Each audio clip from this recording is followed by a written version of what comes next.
Llevo ya bastante tiempo siendo incapaz de disfrutar los videojuegos, y me da mucha pena, porque siempre han sido una parte esencial de mi vida, de mi persona, y sentir que me estoy distanciando de esa parte de mí me despierta cierta nostalgia, pero es que siempre que me pongo a jugar, siento que tengo cosas más importantes que hacer, tareas y pasatiempos que, en este momento de mi vida, significan más para mí y considero que son, en sí mismas, más útiles, así como leer, escribir, dibujar, hacer vídeos y, en menor medida, las obligaciones de la universidad. Sin embargo, hace unas semanas pude reconectar un poco con el jugador que llevo dentro, y es que me encontré con un título que me llamó bastante la atención. Me salió recomendado en una cuenta que sigo que hace contenido sobre idioma y cultura japonesa.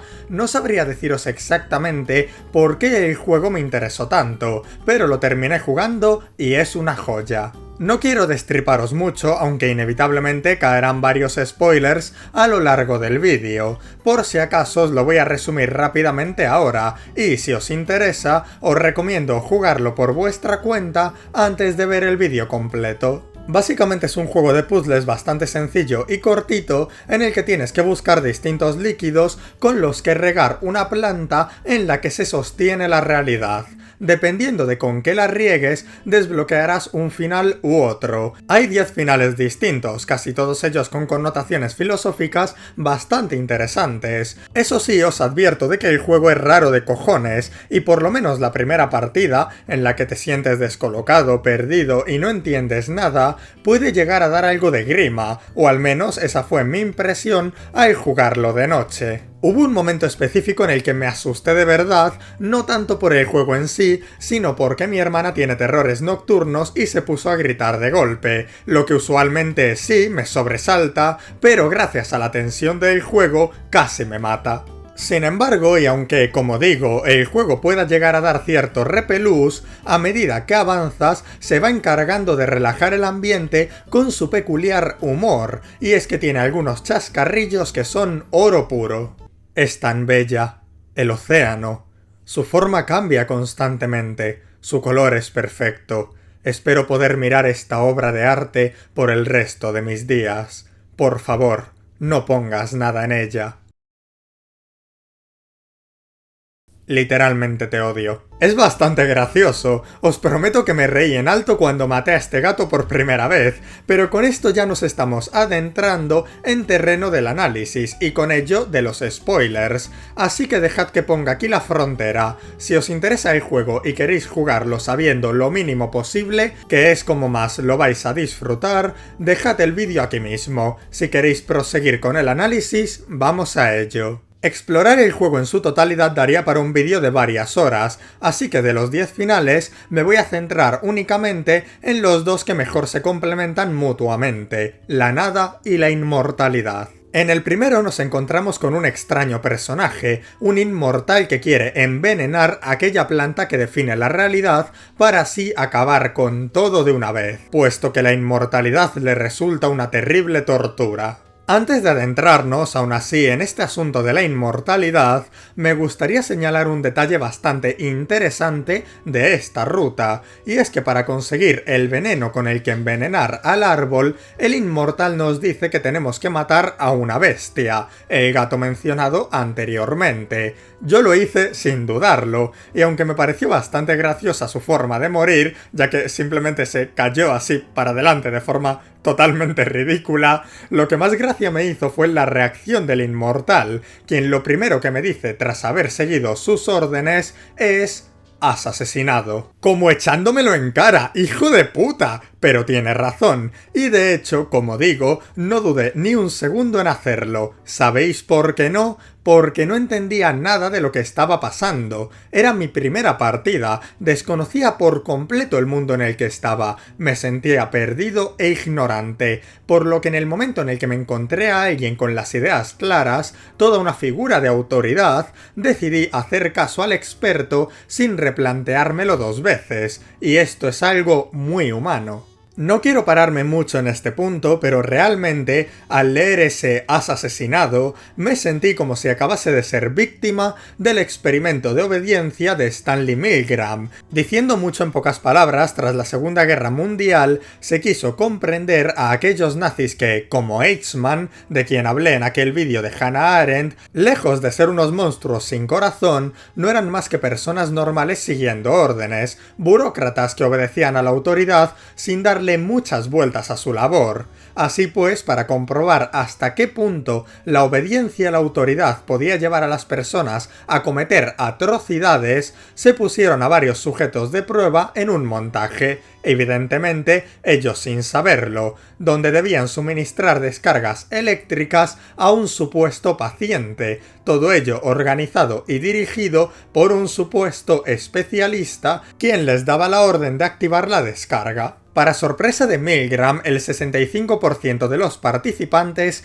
llegaron a suministrar dosis letales de descargas, convirtiendo en una minoría a aquellos que se enfrentaban a la autoridad tras considerar que el castigo estaba siendo demasiado severo. Todo este experimento tiene muchas capas. Se hizo con diversos supuestos, algunos donde se veía al paciente castigado, otros donde solo se escuchaba. Daría para un vídeo entero también. Lo importante aquí es el por qué. ¿Por qué la mayoría de personas obedecían a la figura de autoridad hasta el punto de torturar a un pobre hombre hasta la muerte? Pues principalmente porque él, la autoridad, es el experto. Te encuentras en un ambiente donde no sabes nada, haciendo un experimento acerca de un asunto sobre el que no has estudiado ni tienes idea. ¿Quién eres tú para, desde la ignorancia, rebelarte contra ese experto que controla del tema? Debemos recordar que la autoridad puede sostenerse en violencia, legitimidad o ambas.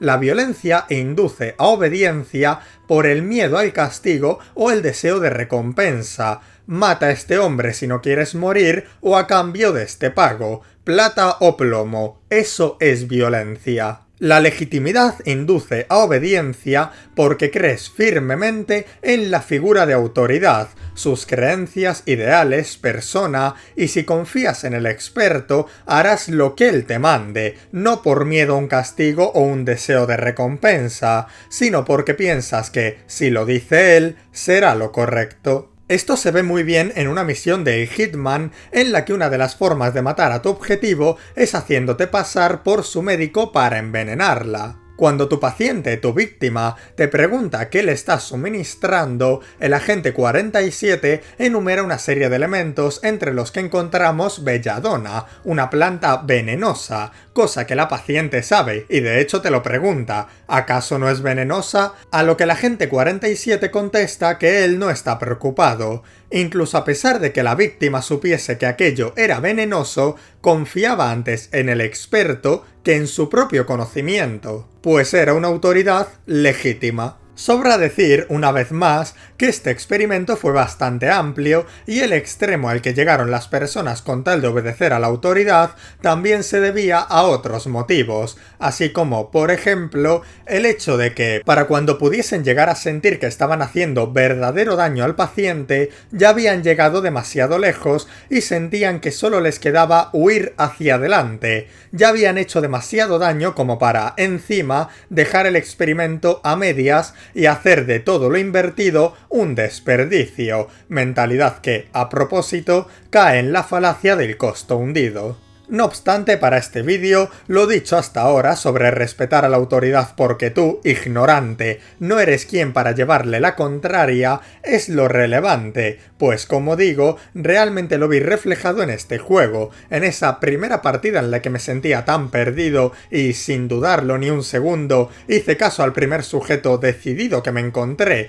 sin siquiera cuestionar si lo que me pedía, matar a alguien, sería lo correcto. Pero también ocurre otra cosa, es por un bien mayor, idea con la que seguramente las personas que suministraban aquellas descargas eléctricas trataban de reconfortarse a sí mismas antes de torturar al pobre y falso paciente. Es un experimento, lo que significa que es por el bien de la ciencia, el bien de la verdad, algo que en un futuro ayudará a la humanidad. Pensamientos utilitaristas con los que justificar el peor de los crímenes, y que en este juego, específicamente en esta ruta, apreciamos perfectamente. Al ser inmortal le es indiferente matar al gato. Al fin y al cabo, si todo sale bien, dentro de unos minutos no habrá nada. Todo desaparecerá, no habrá gato de todas formas, ni culpa, ni delito, ni odio, nada.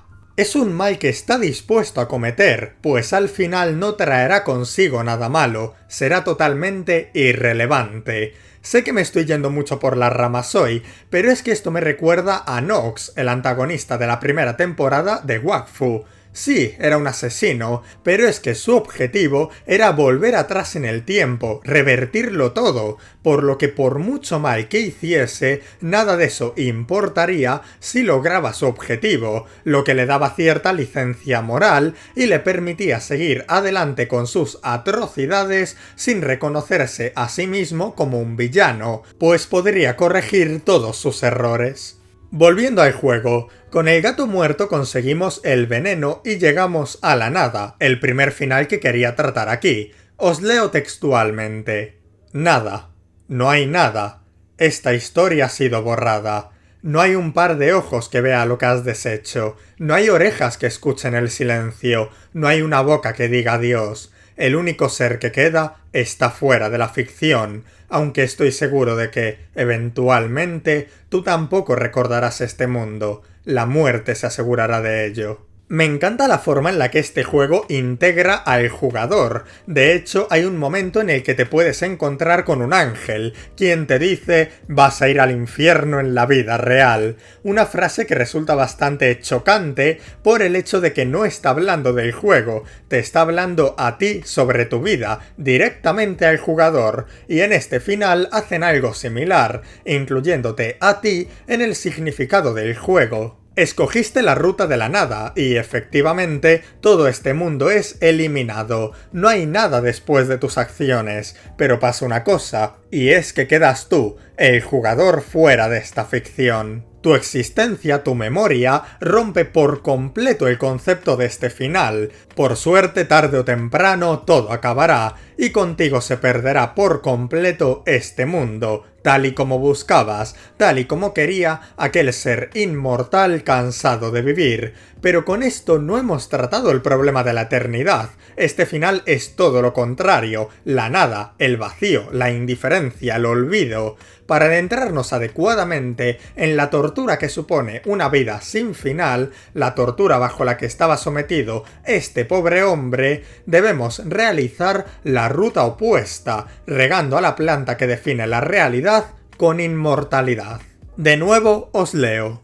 Nadie muere ahora. Todos los aspectos de la belleza pueden ser explorados por la eternidad.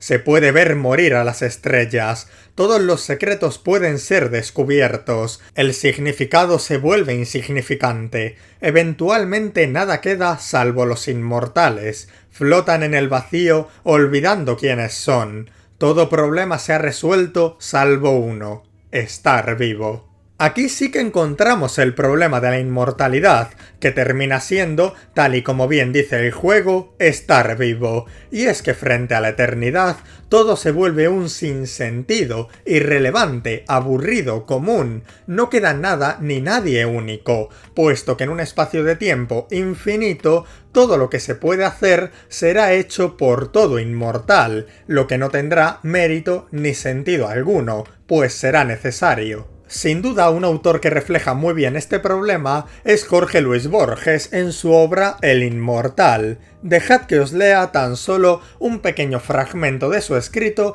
que recoge la idea estupendamente. No hay méritos morales o intelectuales. Homero compuso la Odisea. Postulado un plazo infinito, con infinitas circunstancias y cambios, lo imposible es no componer siquiera una vez la Odisea. Nadie es alguien, un solo hombre inmortal es todos los hombres. Como Cornelio Agripa, soy Dios, soy héroe, soy filósofo, soy demonio y soy mundo, lo cual es una fatigosa manera de decir que no soy. La inmortalidad supone indiferencia. Ningún acto tiene peso cuando necesariamente debía de hacerse. Sin embargo, y curiosamente, el problema de la inmortalidad se puede llevar al otro extremo, pues cuando hacer todo resulta irrelevante, uno termina por no hacer nada. Y no me refiero siquiera al después de siglos y siglos haciendo todo lo humanamente posible, quedarte atrapado en la no acción a causa del aburrimiento y la indiferencia, sino a la posibilidad de quedarse en la no acción antes siquiera de hacer nada. Y es que, tal y como decía Viktor Frankl, autor que los usuales del canal sabéis que me encanta, aunque muchos consideren que la presencia de la muerte quita todo sentido a la vida, es precisamente lo efímero de la existencia lo que nos mueve a actuar. Dicho en otras palabras, no es solo que la muerte no le quite sentido a la vida, sino que le da un sentido. En palabras de Frankl, imaginémonos por un momento qué ocurriría, cómo sería la vida si no hubiese muerte. Imaginémonos que pudiéramos postergar absolutamente cualquier cosa y que pudiéramos aplazarlo todo infinitamente. Nada tendríamos que hacer ni resolver hoy o mañana. Todo podría suceder exactamente igual dentro de una semana, de un mes, de un año, de un decenio, de 100 o de 1000 años. Únicamente ante la muerte, solamente bajo la presión de la finitud temporal de la existencia humana, puede tener sentido actuar, y no solo actuar, sino también vivir, y no solo vivir, sino también amar, y también cualquier cosa que se nos imponga soportar y sufrir valerosamente. En cierto modo esto me recuerda al manga de Frieren, Más allá del final del camino. Ya van 2 vídeos seguidos que la menciono. La elfa, al vivir una inmensa cantidad de siglos, se toma las cosas con increíble calma, al menos desde la perspectiva de sus compañeros humanos, puesto que no tiene prisa alguna, ya que la presión que ejerce la muerte sobre ella es menor. Aquellos seres inmortales que directamente no sienten presión alguna se quedan en una eterna inacción, pues no sienten la necesidad de aprovechar su tiempo. Si algo les sobra es, precisamente, tiempo. Así pues, la inmortalidad digamos que es una puta mierda. Podemos comprender al pobre inmortal desesperado por su vida que deseaba la nada. El aburrimiento y la no acción, ya sea provocada al inicio, como decía Frankl, o al final, como decía Borges, hacían de su existencia una tortura. Teniendo esto en cuenta, ¿quién querría regar con aquel frasco de inmortalidad a la planta que define la realidad? ¿Quién querría condenar al mundo y a sí mismo a tal destino? Pues este buen hombre, quien a primera pinta tiene un aire chill de cojones. No es un villano, ni siquiera un mal tipo, no es más que un hombre con mucho que hacer y muy poco tiempo, un hombre con un motivo para vivir. Según nos cuenta, es un escritor, uno a cuya madre jamás le gustaron sus obras, aunque ahora que tiene todo el tiempo del mundo, está seguro de que podrá hacerla cambiar de parecer, podrá escribir todo lo que quiera, y en un plazo ilimitado de tiempo, como decíamos antes, es imposible que no escriba, aunque sea un libro, que a su madre le guste. Todo esto, claro está, si ignoramos lo otro que también decíamos antes, la posibilidad de que, frente a la inmortalidad, el poder procrastinarlo todo eternamente y la ausencia de presión a causa de la muerte, simplemente se quede en la no acción, sentado ahí por toda la eternidad. Ciertamente, este hombre no sabe dónde se mete condenándose a la inmortalidad. Sin embargo, y aunque ni loco me daría por hacer como él, realmente comprendo su deseo, o mejor dicho, su frustración. Y es que sentir el peso del tiempo sobre tus hombros cuando tienes tanto por hacer, tanto por vivir, es desesperante. Hay una frase de Nietzsche que hacía demasiado tiempo que no decía: aquel que tiene un porqué puede soportar casi cualquier cómo. Este buen hombre tiene un porqué, un motivo para vivir, escribir, terminar sus libros, hacer que su madre se sienta orgullosa de él. Y ese motivo para vivir le empuja, como no, a querer vivir, a rechazar la muerte hasta el punto de someterse a la inmortalidad. pues lo que no piensa aceptar bajo ninguna circunstancia es quedarse a medias, ver todos sus sueños, esperanzas, objetivos, ver su porqué destrozado por la falta de tiempo. Esto, si os acordáis, es un asunto que trató Schopenhauer en una de sus reglas de El arte de ser feliz, en la que decía que, cuando somos viejos y echamos la vista atrás, la vida nos parece demasiado corta, mientras que de jóvenes, cuando echamos la vista hacia adelante, nos parece demasiado larga. Esta fantasía juvenil es un engaño, pero de no ser por ella, según Schopenhauer, jamás haríamos algo grande. Los grandes proyectos, los sueños significativos, requieren una inmensa cantidad de esfuerzo y tiempo. Solo bajo la fantasía de una vida de larga duración nos podemos proponer grandes retos, pues nadie se sentiría cómodo, conforme, empezando un sueño que sabe que se va a quedar a medias. Curiosamente, del mismo modo que la inmortalidad, como decíamos antes, puede provocar la no acción, esta también puede ser provocada por la mortalidad.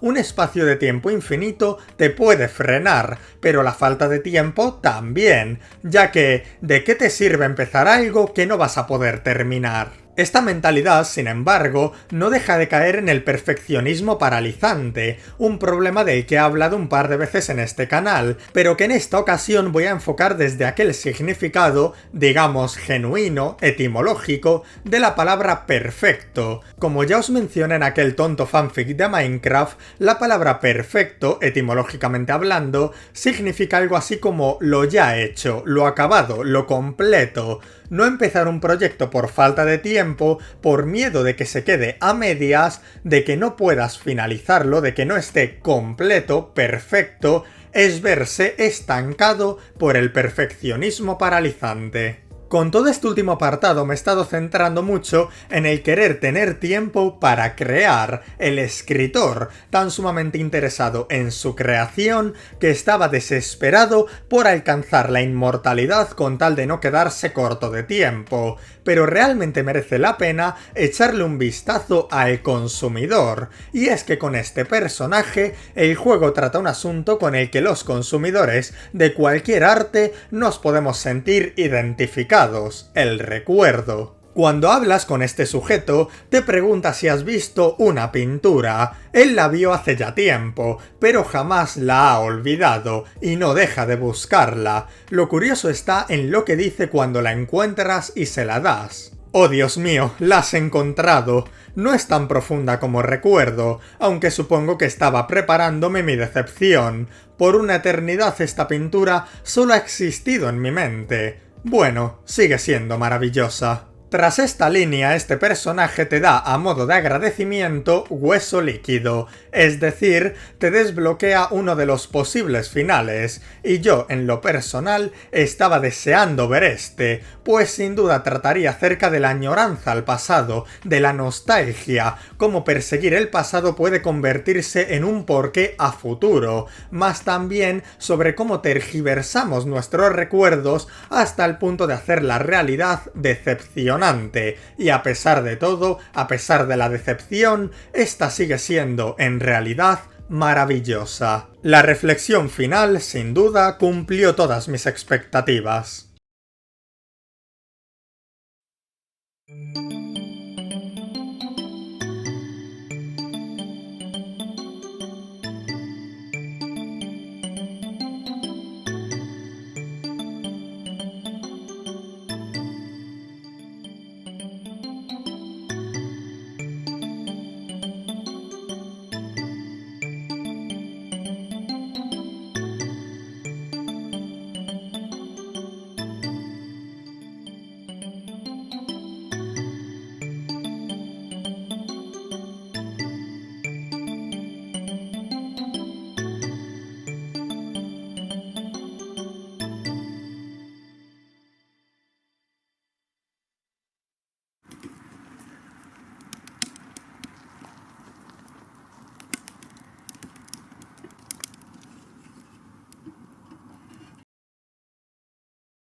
Así que nada, ¡feliz Navidad!